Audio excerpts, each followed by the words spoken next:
Меня зовут Мирим, и я создаю шардаки и изделия из войлока. Все началось с того, что моя коллега из Германии попросила меня привезти шардак в подарок.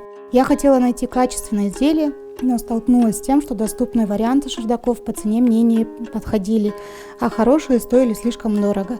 Тогда я решила сделать свой первый шардак.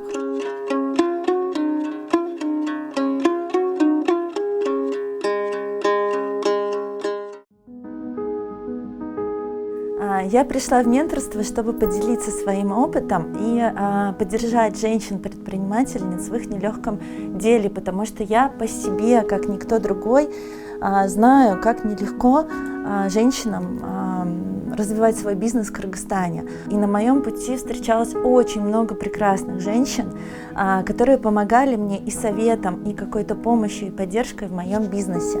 И вот участие в этой программе дало мне возможность не только помогать женщинам-предпринимательницам, но и проявить себя. В июне 2024 года в социальных сетях я увидела объявление о наборе в программу менторства и сразу заполнила анкету. Это было именно то, что нужно было мне в тот момент. Я хотела увеличить рабочие места для женщин в Нарыне.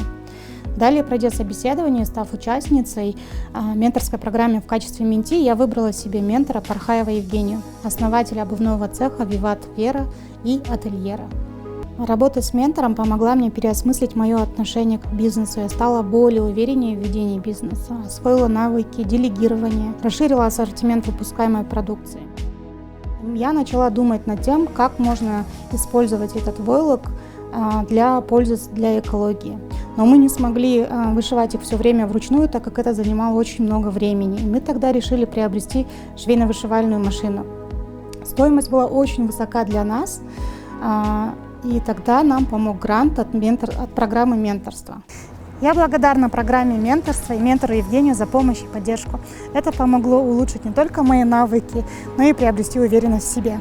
Я верю, что эти шаги являются лишь первыми шагами на пути к большому успеху и развитию нашего бренда.